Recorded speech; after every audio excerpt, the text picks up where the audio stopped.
Rubies, sapphires, and emeralds. They are the holy trinity of the most precious colored gemstones on Earth. Their radiant hues of red, green, and blue are the finest Mother Nature has to offer.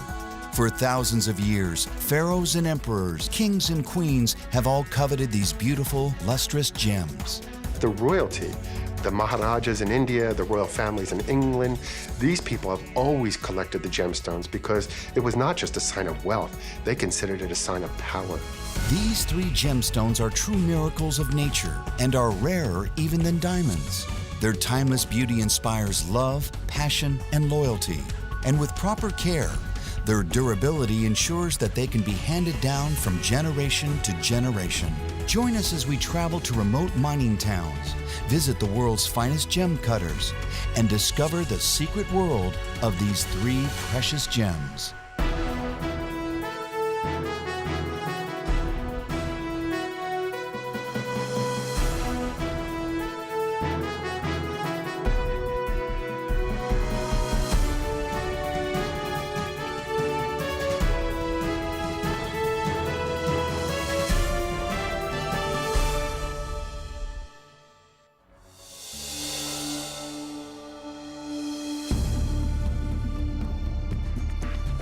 Throughout the ages, rubies, sapphires, and emeralds have been coveted by mankind. Along with diamonds, they are the ultimate symbols of wealth, power, and prestige. During the Middle Ages, they were known as the cardinal gems for their extensive use in the clergy's most precious ceremonial objects. Crucifixes, rings, and amulets all bore these gems as symbols of virtue and piety. Over the centuries, the big stones are probably the emerald, ruby, sapphire, diamond. Mostly it's due to the fact that they come out of the earth, they're a natural product, and they possess a certain amount of beauty. Rubies, sapphires, and emeralds are highly valued for 3 reasons. 1, they are durable. They are among the hardest substances found on Earth. 2, they are rare, found in such limited amounts that throughout history, only the very wealthy have been able to afford them. And 3, they are beautiful. The most notable trait of any gemstone is its color, and no color is as vibrant or as vivid as the red hue that emanates from a ruby like flames from a fire. Rubies are considered to be, by some, to be the most valuable gem of all. And it's probably because it is so rare and it is such a striking color. For much of recorded history, rubies were valued more highly than diamonds. They looked to the heavens there and they saw the sun, and they attributed a ruby to the sun. And in India, ruby is called Rajratna, the king of gems. Rubies were also thought to help with a range of physical ailments. Ruby, for example, has been associated with blood for thousands of years. Red stones, color of blood, were very often connected to therapeutic beliefs and cures for various things. Early civilizations believed the stones would restore youth and vitality if rubbed on the skin.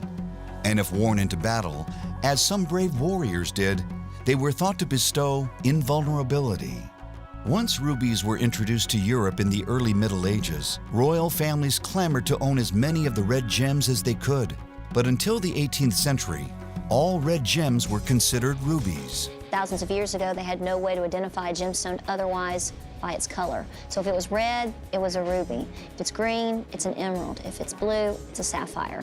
They didn't know about all the different minerals. Red spinel and red garnet were often mistaken for rubies. In fact, it wasn't until 1783 the chemical differences between the gems were discovered. The most famous case of mistaken identity is of the Black Prince's ruby. In the British crown jewels, and one of the crowns has a very large egg-size red stone that was called the Black Prince ruby. Wars were fought for this ruby, except it wasn't a ruby. When the gem was examined gemologically for the first time in its history by the gem testing laboratory in London, they took this ruby they discovered it is not ruby, it is red spinel. Nevertheless, the 170-carat gem still proudly rests on the cross-patee of England's imperial state crown. Rubies weren't the only gemstones believed to have been possessed of magical powers. Blue sapphires once symbolized divine favor, purity, and wisdom, making them the favored gemstone of religious leaders and kings. You know, they always attributed power to the gemstones. You know, they just felt that these had an influence over people's lives to bring success to them and to kind of shun negativity. So that's why they collected a lot of them. In ancient India, people believed the earth rested upon a giant sapphire whose rays colored the sky a brilliant blue. Sapphire is that blue of the ocean or of the heavens. You know, these gemstones have these properties that are reminiscent of other aspects of nature. While sapphires brought wisdom, emeralds were thought to give the most desired gift of all, life. 5,000 years ago, the Egyptians discovered emeralds in the eastern mountains bordering the Red Sea. They valued emeralds not only for their beauty, but also as a source of eternal youth.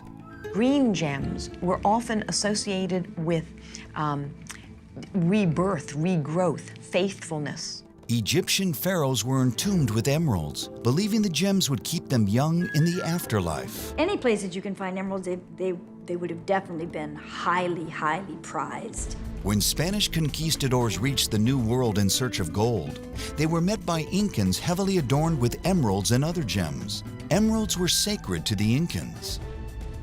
The natives told the story about an Indian king who was rich beyond belief and who used to make offerings into a lake. His body was naked but covered by turpentine, and that covered by layers of gold dust. And he would go to the lake and throw emeralds into the lake. The story was just a legend, but when the conquistadors returned to Spain, they brought back so many emeralds, their value plummeted. The emeralds that came into to Spain in the 16th century, they came in such great quantities that the price dropped for them. The Spanish traded their newfound emeralds in India, where they were in great demand by the Mughal Empire. In the great period of the Maharajas in the Mughal period, the finest gems found anywhere on earth found their ways to the Mughal courts. Mughal rulers in India, and they would be bedecked with jewels. They'd have, you know, their crowns on or their top hats there with all kinds of rubies and sapphires and diamonds. Most of today's priceless rubies, emeralds, and sapphires are in the hands of the world's royal families and famous museums. But these days, it's not just royalty who own all the gems. In smaller sizes, almost anyone can acquire one of these coveted stones. But to appreciate their beauty, it takes an understanding of how they form.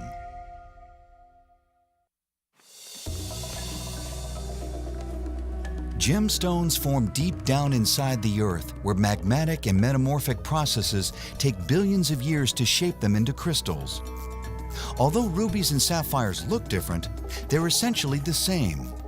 As magma cools within the Earth's crust, aluminum and oxygen atoms crystallize to form clear corundum, which is the base mineral for both gems. Rubies and sapphires are the same gemstone.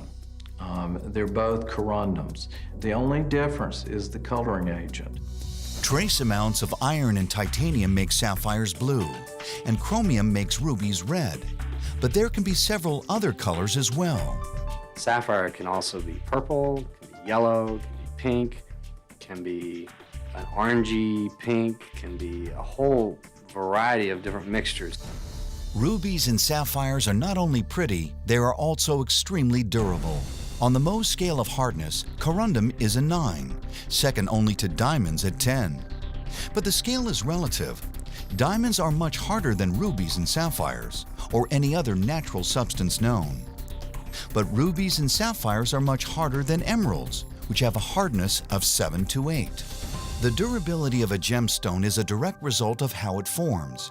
The more violent the formation, the more likely a gemstone will have inclusions and fractures, and in some cases, make the stone more brittle. All colored gems fall into one of three formation categories. In Category 1, those gems form under the gentlest of geologic conditions.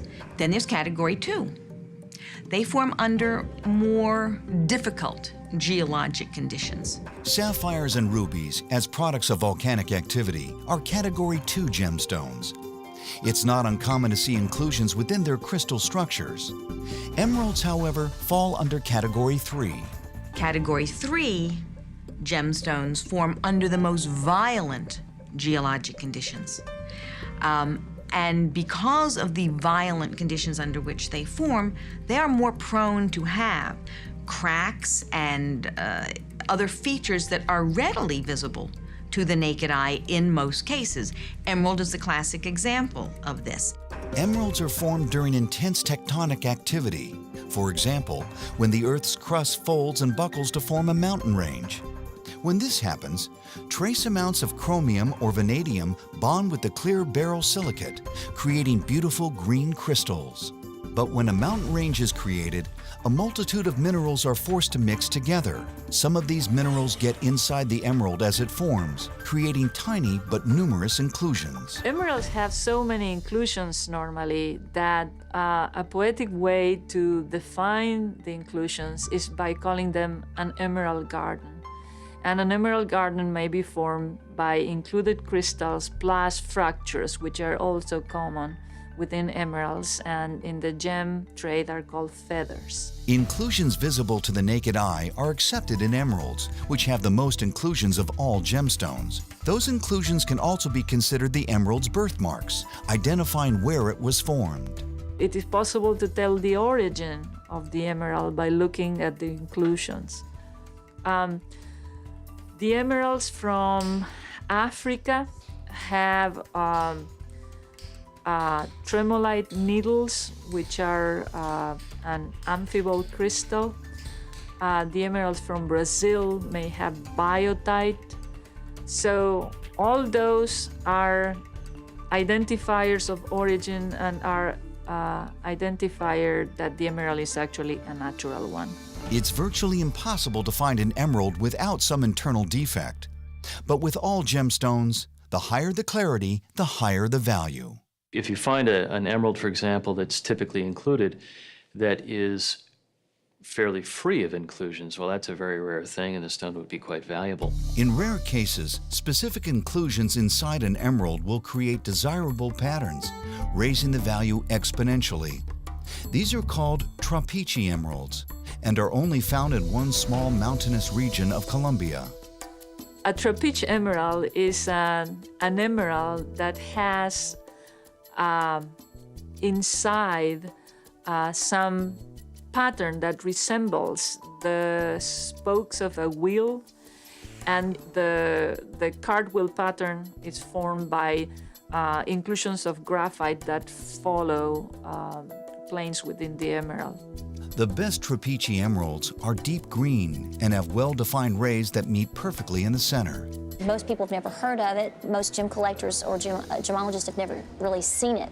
It's something that you open up your book on gemology, and there's the only trapezie you've ever seen. So to actually experience holding one and seeing one is amazing. Rubies and sapphires can also contain inclusions that result in rare, desirable patterns. Those needles will produce shining lines of light that have a star pattern, and you will obtain star rubies and star sapphires. The finest colors and most expensive star gems tend to come from India, Sri Lanka, and Burma. Color differences will affect the star ruby or sapphire the same way they will affect the faceted ruby or sapphire or a regular cabochon. But the intensity of the star on top of that has to be added to the mix. And very few people I know can afford a star ruby or a star sapphire that is truly transparent with an incredible color, with an incredible star, because they are so incredibly rare. If you can have a stone that has a perfect star in the center, it's priceless, literally priceless. The largest blue sapphire ever found is the Star of India. Unearthed in Sri Lanka more than 300 years ago, it weighs a massive 563 carats. 6 milky rays point outwards from the center, inside a deep blue dome. Today, it's in the collection of the Museum of Natural History in New York City. Gemstones of such elegance are extremely rare, but one thing is for sure. Wherever gems are found, there are people who will spend their lives digging them out, so the rest of us can enjoy them.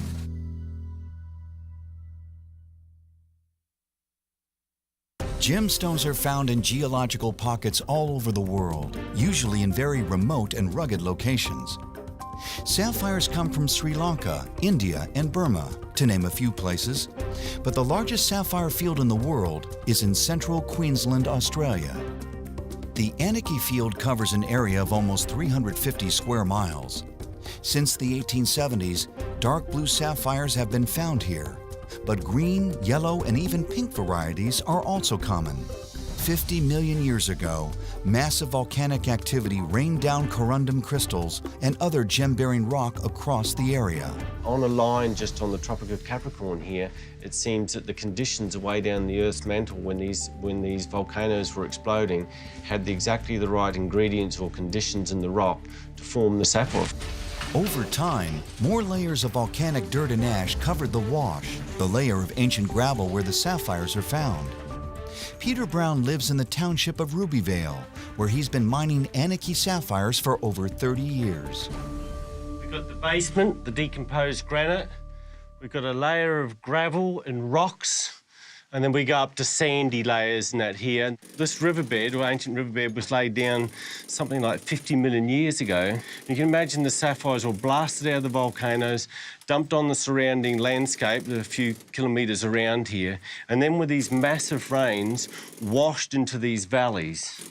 And then charged down these valleys, this more like big mud flows with rocks and gravel, sort of like you see coming out of a concrete mixer, like more gravelly sort of wash. And the heavy sapphires and ironstone get caught up, and we're looking for those rich little areas. The mining process is hard work, but fortunes have been made out here.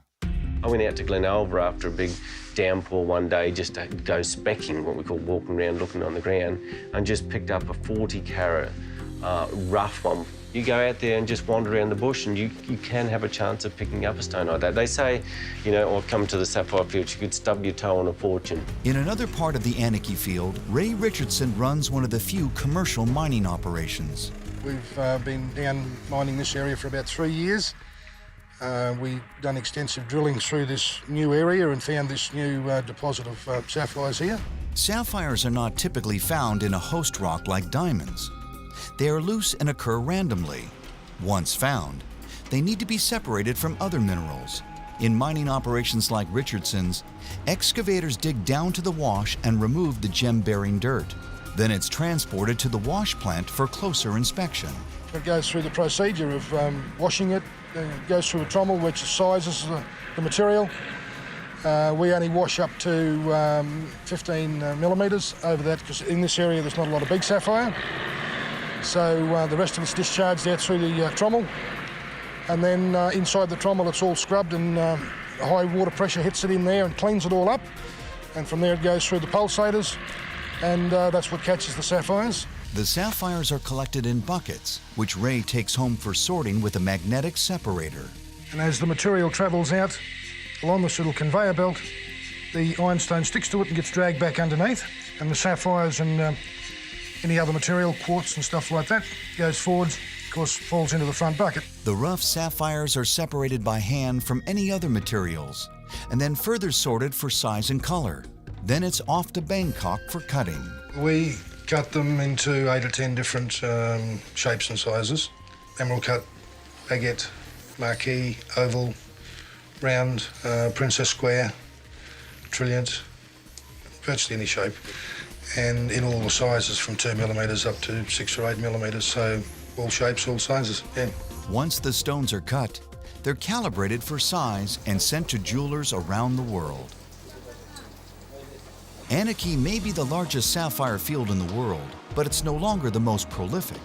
The majority of high-quality blue and fancy-colored sapphires are now being discovered in even more exotic locations. The main supply of sapphires in the world at the moment are coming from places like Madagascar, are very bright blue and very well sought after on the market. In 1998, significant deposits of high-quality corundum were found in the town of Ilakaka.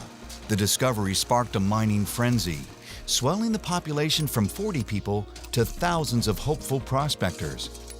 The African island is only 225,000 square miles, but it's a gemologist's dream come true.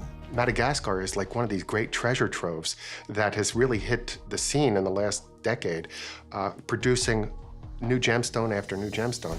Located on the gem-saturated Mozambique orogenic belt, emeralds, garnets, tourmalines, chrysoberyls, alexandrites, aquamarines, and sapphires are all found here. But the most recent discovery was in 2001, when rubies were found in the sprawling shanty town of Moramanga. So you tend to have rubies found in places that are associated with mountain chains. So the kinds of places that rubies are mined are often quite inhospitable. You know, the environment is difficult. Here, mining methods are rudimentary at best. Hand digging shafts and panning in the streams is as technical as it gets, but it means everyone, rich or poor, can join in.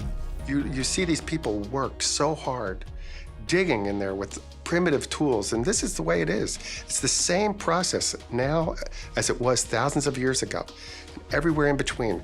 The same process of these groups of people in there digging in these little pits in these mining areas and hopefully finding something. Not so easy. It's not mechanized in the same way as diamond mining or some are gold mining.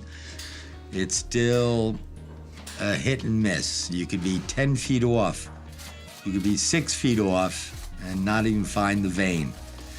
And it's very risky and it takes a lot of work. On the muddy banks of streams, locals work in small teams to collect and pan through buckets of ruby-rich dirt.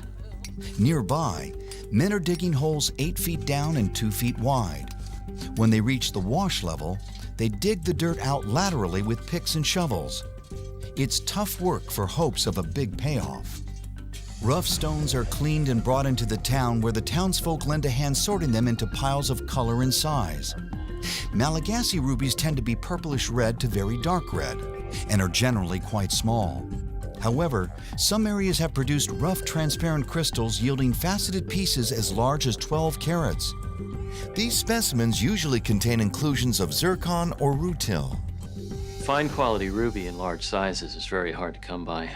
In such a gem-rich area, it's a wonder there are no large commercial operations. But the terrain discourages any large machinery from being brought in.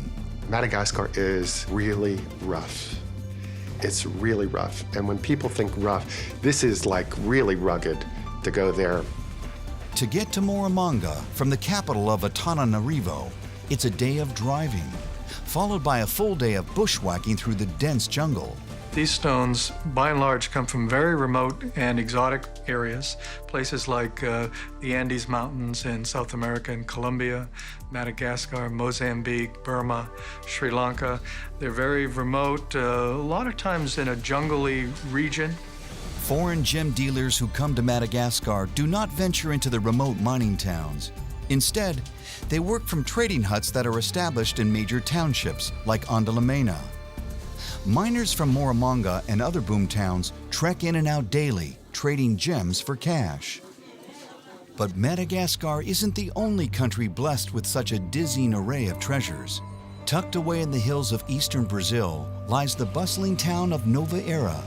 Mining for emeralds began here in the 1960s with no signs of slowing down. I've been in the mines in Brazil, the emerald mines in Brazil, where seeing the schist come out of the ground, the dirt coming out of the ground, and you see emerald crystals. This is just like fresh out of the ground like that. It's pretty amazing. Antonio Raimundo dos Santos works a mine outside Nova Era.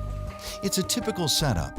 Workers are lowered down a narrow shaft on a makeshift wooden seat. 300 feet below, a low-ceiling tunnel fitted with cart tracks awaits. light bulbs are strung along one side to provide light for the workers who tamp sticks of dynamite into the walls. It's muddy, dark, and dangerous. We find the veins, then we detonate them. Then after you finish detonating them, you check to see if there is anything.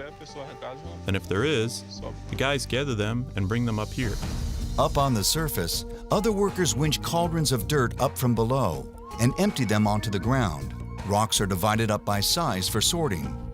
It's extremely physical work, but when a 330-carat rough emerald like this one is unearthed, fatigue gives way to jubilation. All the guys get really excited. Holy Mary, it is such a joy to everybody. All the workers, mainly the owner. He gets really excited when he can get it. It is such a joy. To use it is victory. Along the outskirts of Nova Era, the mine also employs people to pan for emeralds. Some days I find a lot, and some days I find nothing. It's just good today. It is hard work to keep bending down and straightening up. At night, it is not fun. The rough crystals are collected and transported to towns such as Nova Era for inspection, grading, and cutting. Like diamonds, rubies, sapphires, and emeralds are graded on the 4 C's: color, clarity, cut, and carat weight. But unlike diamonds, there's only one C that really counts: color. In the world of colored stones, color is the most important thing. So if you have a ruby or an emerald, whatever, that is exceptional color, that's the most important thing, and other factors become less important. Gemstones come in every color of the spectrum, but rubies, sapphires, and emeralds have set the standard for the very best hues of red, blue, and green. Being able to see a slight difference in shade, for instance, in a Burma ruby, can make the difference between a ruby that's $500 a carat or $5,000 a carat. Everything else is equal. And subtle shades are worth a great deal of money because Mother Earth doesn't make that shade of color combined with that clarity, combined with that size very often. So it's an indicator of rarity. And it really indicates the value of the gemstone. Color is everything in colored stones. When evaluating color, there are 3 things to consider: hue, tone, and saturation. With gems, or with anything that we judge color with, we're judging hue, which is red, and we're judging tone, which is, in the gem world, is graded from 1 to 10, so going from basically a light, almost colorless to a dark, almost black, and grays in between. And then we have saturation, and the saturation would be the amount of actual color that exists. To the average person, one emerald might look the same as the next, but in the eyes of a gem connoisseur, the slightest degree of contrast in tone or saturation can alter the gem's value dramatically. It really is one of the areas where technology has not replaced expertise. Personal expertise. I think it would be akin to someone that's an art connoisseur, someone that's at the top of their game in the art world. You can't expect a machine to look at a painting and know what that person knows from their experience. It's very similar with gemstones. Fine Colombian emeralds, for example, are bright green with a very faint hint of blue, earning top dollar per carat on the market, while Zambian emeralds are deep bluish green with exceptionally high clarity. And some Brazilian specimens are green that's slightly tinted with yellow. Burmese rubies are so superior in color, they're known as Burma red and are likened to the color of pigeon's blood. At market, they can fetch twice as much as any other color of rubies. This term pigeon blood red, which is not really a technical term, more of a marketing term. It's come to mean the best color of red that can be found in rubies. Some gems have more than one color, which also affects grading. Anisotropic gemstones, when the light splits in 2 rays and follows different directions, the absorption and therefore the color of CERN in each one of those directions may be different. And there are gemstones that may show 2 colors. In a sapphire, one angle might show a vivid blue, but turn it over and it might have a purple or green in it. Some rubies show different reds at different angles. It is in the skill of the cutter again to, before deciding how he or she is going to cut the stone, to orient it so that it will show the best color face up. Light source can also affect the color you see in a stone. Color trueness in different types of light affects the desirability of a stone and therefore its value. A beautiful blue in all lighting environments can cause a stone to sell for much more than one that looks fabulous in this light, but then you go inside and it's more purpley blue. Trace elements inside gems create dazzling colors, but too much of an element can cause a myriad of other problems.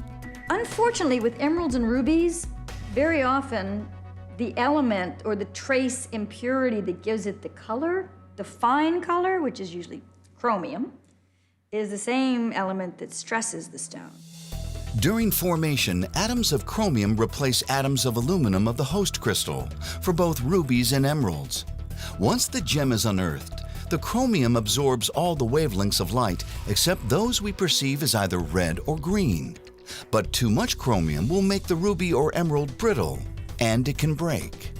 It's a double-edged sword when you're dealing, particularly it seems, with chromium. Chromium, again, can also be a growth inhibitor for ruby. That's why it's very rare to see 2, 3, 4 carat, gemmy, transparent, vivid red rubies. They're yielding prices now hundreds of thousands of dollars per carat right now because of that factor. Ruby's very unique when you compare it to a lot of other gemstones. The carat weight of colored gemstones is also important, but often misunderstood.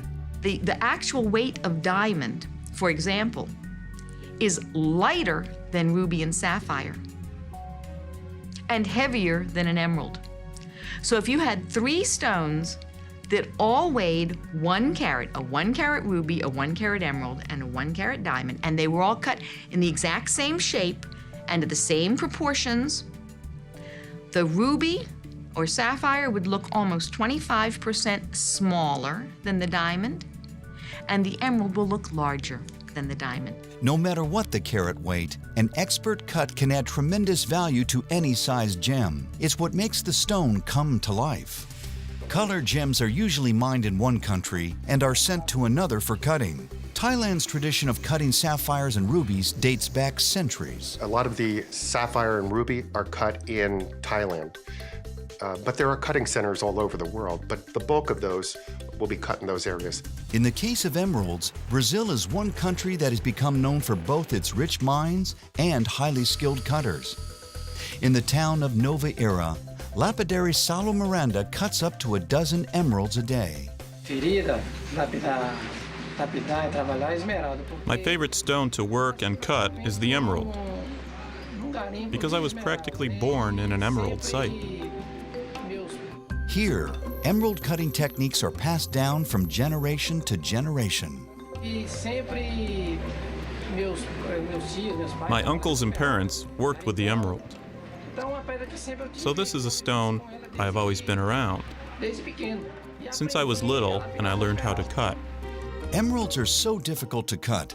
Saulo must consider many factors before starting work on a new piece of rough.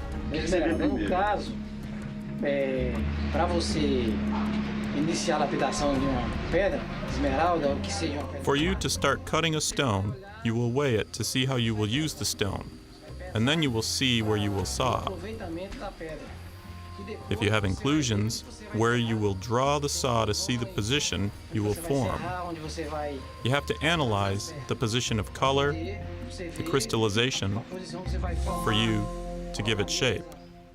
Of all the shapes into which an emerald is cut, there is one that is by far the most popular. In fact, it's named after the gem, the emerald cut. It gets its name because the shape of the crystal, the emerald crystal itself, lends itself to that shape.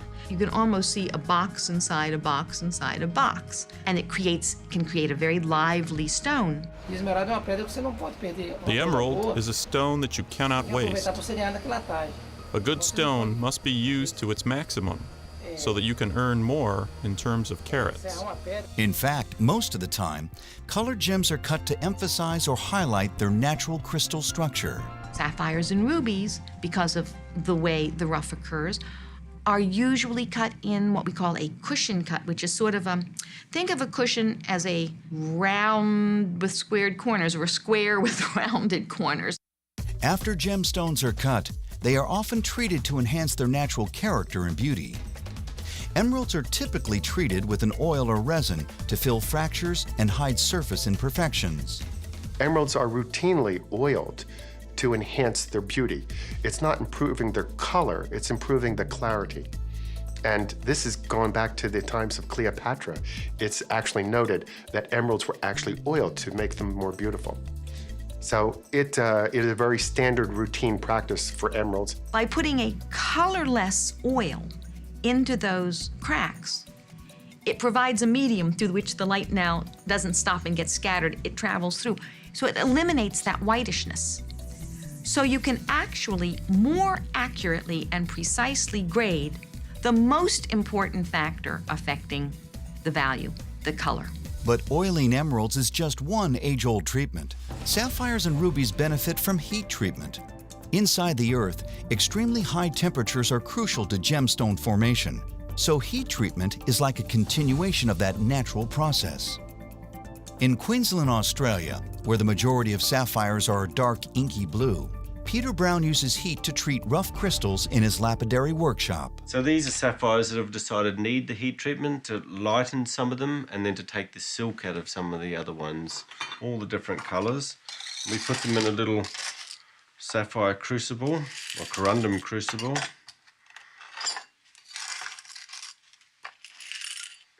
And then they go into the oven, which is a heat treating process that goes up to 1400 to 1600 degrees Celsius over an 8-hour period. So they reach the maximum temperature for maybe an hour and they cool down. So it's an overnight process in the oven.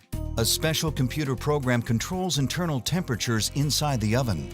If the critical temperature is not maintained during the heating process, the sapphires can crack. The inclusions will heat up and expand at a different rate than the ruby that holds them or the sapphire that hold them. And that may cause the inclusions to open up fractures within the ruby. Although heat treatment of gemstones is common practice, it can affect price and should always be disclosed at the point of sale. Fine quality, untreated sapphires, rubies, and emeralds are very rare, command much higher prices, and should always come with a gem testing report. As gemologists, we have to be able to identify if a gemstone has been treated, because so many gemstones are treated today. These days, it's exceptionally rare to find a beautiful faceted ruby, sapphire, or emerald that is untreated.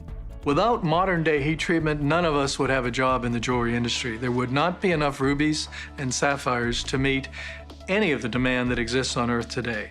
One reason that you can go in a jewelry store in any major city in the world and buy colored stone jewelry with rubies and sapphires is because modern-day heat treatment. Rubies, unheated rubies and unheated sapphires are so rare, without that, only the wealthiest people on Earth could afford them. So if a buyer wants a stone of high color and clarity with fewer zeros on the price tag, a heat-treated ruby or sapphire is a fantastic and affordable choice.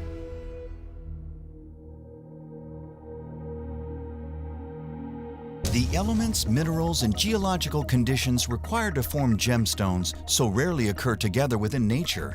It's a miracle gemstones form at all. Current deposits will only get smaller as they are mined. And once a deposit is completely gone, new deposits may never be found. My suggestion is, if you see a nice stone, get it, because you never know where that's going to be in the future. Those pockets dry up. Emeralds especially are very rare, and eventually the deposits will run out. The highest quality sapphire deposit ever found has already disappeared, which has greatly affected price. Most people have heard maybe of the name of cashmere sapphires. Well, they were discovered in around 1900 in Kashmir, India. And within a very short period of time, Within 2-3 years, that mine was depleted. But what it produced was some of the most spectacular, world-famous sapphires that have never been seen again. No other area in that region, no other gemstone, no other sapphire deposit in the world has produced a sapphire of that color or clarity or quality. Of all the colors of corundum available, ruby red is by far the rarest. Fine quality rubies are steadily becoming scarcer. Although recent discoveries like the ones in Madagascar will help bolster the supply for a while, the overall world supply will continue to diminish. But recent scientific breakthroughs have offered an alternative.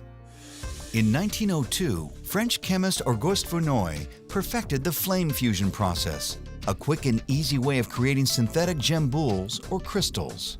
Flame fusion is a method that essentially is melting the chemical components that make corundum. You have an oxygen-hydrogen torch that is heating a chamber through which powdered, in the case of corundum, aluminum oxide, drops with the dopant of chromium or titanium and iron to give the color. And that melt falls as droplet on a cylinder and it envelopes the cylinder. And the cylinder is lowered as the boule grows. Within hours, a synthetic ruby or sapphire can be grown using flame fusion. But there are disadvantages. Those boules are under stress because they crystallize pretty fast. So typically they break in half lengthwise. So the maximum size of the gem that you're going to get is given by half the size of the boule. There are several other ways to create higher quality corundum. One is flux growth, which imitates metamorphic conditions inside the earth where gemstones form naturally. Flux-grown rubies and sapphires are very high quality and typically run several $100s per carat. You can get fabulous color in a flawless gemstone. And that color with that degree of flawlessness virtually never happens in Mother Nature. If it does, those are the gems that cost hundreds of thousands to millions of dollars. But in a synthetic, like a synthetic emerald, you can have the best color imaginable in a totally flawless crystal, which just doesn't happen in Mother Nature. Another method for creating almost flawless gems uses water. Other methods to make synthetic gems are hydrothermal methods where instead of using a melt, the nutrients are dissolved in watery solutions and they are the crystal growth from a seed. So in some cases, the seed can be still identified in the grown crystal, and it is in the skill of the cutter not to use the portion of the crystal that has the seed, so that is hidden. Both the flux and hydrothermal methods have produced beautiful gems, but just like natural gems, quality comes at a price. The flux techniques and the hydrothermal techniques produce the more expensive type of synthetics because they more resemble the way in which nature works and take far more time. Whereas by flame fusions, a boule can be grown in hours. It may take, months to grow hydrothermal gemstone. Some synthetic gems so perfectly mimic the real deal, it can take a lot of effort to identify the differences. I bought one of the finest 3-carat Burma rubies in the world. It was superb. And I had a client that wanted to buy it, but it was under the condition that it had a lab certificate with it saying that it was Burmese ruby and it was natural. I sent it off to the lab and he said he needed to have it for quite a while. I asked him what the problem was and he said, I'm having a tough time determining whether it's genuine or not. Now, after you spend a lot of money and you hear that, you really start to worry. And he said, we're gonna shoot an X-ray fluorescence spectrometer on that and see if we can determine if there are trace minerals there that are found in Burma. And sure enough, after several days and me with sleepless nights, I found out that it was in fact a natural gemstone. But it took several people working at all the major labs to determine whether it was man-made or natural. As major gem testing labs have developed new testing methods, the line between natural and synthetic is less murky. The greatest challenge for the synthetic industry has not been the manufacturing process. It has been in gaining acceptance by gem connoisseurs who want to know their gemstone was formed naturally over billions of years with no help from man. A gemstone synthetic is a gem that's been made in a laboratory. It wasn't mined, it wasn't made by Mother Nature deep within the earth 100 million years ago. It was made by a laboratory, perhaps in China, 2 weeks ago. That's the difference. But chemically, optically, and physically, it is a ruby. It's not a fake, it is a ruby. But what's a ruby like that worth compared to that $1 million ruby that was found, the best ruby found in the last 5 years out of Mogok, Burma? That's the difference. Rubies, sapphires, and emeralds are considered precious because they are beautiful, durable, and most of all, rare. As time goes on, scientists will likely continue to find more inexpensive and faster ways to recreate in the lab what Mother Nature took eons to produce. But whether the product is of science or nature, like the kings and pharaohs of ancient times, mankind will always value the alluring beauty and timeless elegance of a precious gem.